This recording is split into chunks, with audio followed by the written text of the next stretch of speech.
Welcome everybody. I'm working on my abstract, organic, or geometric design for our oil pastel drawing project.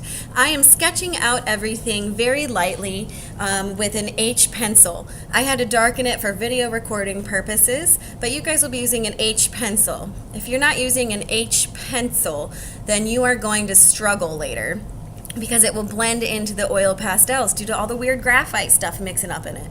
So right now I am starting to go over my lines with the color that I want that majority of the area to be. So I'm going over it with purple because it's like my favorite color, like everything's in purple, like my living room, everything is. So I am deciding where I want to thicken up my lines.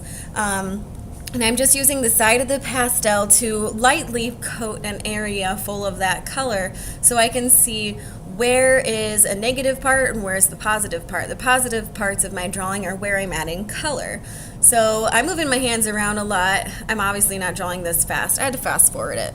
I'm starting to add in another color, like some blues, to make it look a little bit darker in areas to give more depth and dimension. I'm also going to be adding some red in later, and the red colors will really help bring everything out. So what I need to do later is blend with heavy pressure, but I'm not going to be blending just yet. That will come later. So before you guys just press down hard with their pastels on your entire drawing and mess the whole thing up, I need you to outline stuff and just put subtle areas down of the colors where you want them to be. Now you are required to do some cool colors, and that's things like blue, purple, and green.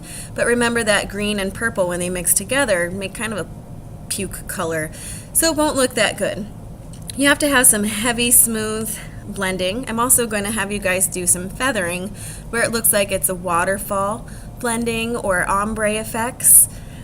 I also need you guys to add some contrast. So right now I was darkening up some areas that I want to become shadows.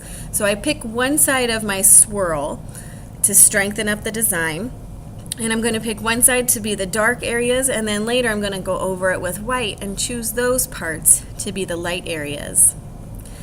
Again, use the side of your pastel to fill up an area just lightly at first, because you can always go over this color, but it's hard to remove them. So now I'm adding red. Even though red is a warm color, when I mix it with purple it makes red violet. And that is technically more of a cool color, so it works. Doesn't fit the rule exactly, but hey, I love red violet too. So now I'm adding in some whites. And these whites are going to make it look nice and blended and brighter, give it more of a rounded form quality. I'm also adding some pink next to the red areas, also to kind of cool it down a little bit so it doesn't look so warm. This effect will make it look reflective and shiny, especially since I have some shadows there on the right side by my ring finger. Then I have highlights farther towards the left side of the page.